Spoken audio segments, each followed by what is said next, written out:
1, 2, 3. The scariest part of sudden cardiac arrest So you want to keep your elbows locked. is that every minute a person doesn't get a shock from an AED or automated external defibrillator. Attach pads to bare skin. Their chance of survival is reduced 7 to 10%.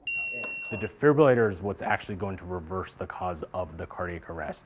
CPR is buying us time and giving us a viable patient for that defibrillator to restore that normal cardiac rhythm. Also called a doctor in a box because it tells an untrained person how to use it, this life-saving machine wasn't there when Jill Hutchinson's father, Van, and he never got to meet my kids. collapsed inside this Lowe's store in May of 2001. I believe that it would have made a difference possibly in my father's life. I was actually told that at the hospital, but between the time the squad got there and the time that he got to the hospital, he was pronounced dead.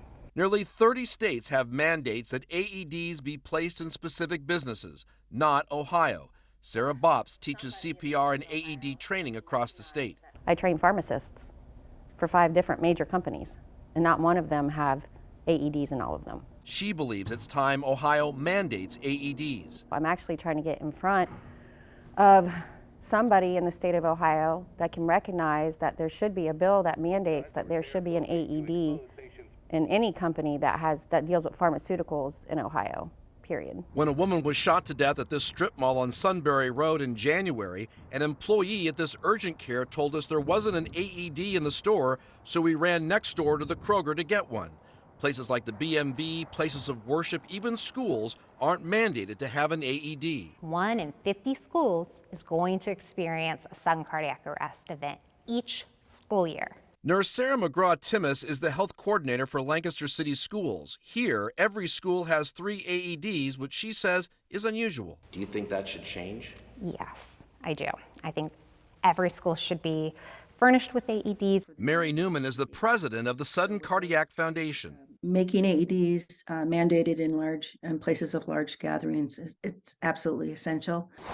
She says when someone provides CPR immediately, survival increases 30%. And when people use an AED immediately, it goes up to 50%. The high cost of an AED was once a deterrent for many to own one. Experts say not anymore. If you can afford an iPhone, you can probably afford an AED. Step 1. Cardiologist Dr. Michael Jolly has seen firsthand the power of an AED. There are many times patients have a cardiac arrest and we shock them and they're back to being fine. He says many public places do have them, but more are needed. Would it be great if there was a law that would kind of mandate as a building code or something if X number of people were here? I think it'd be great.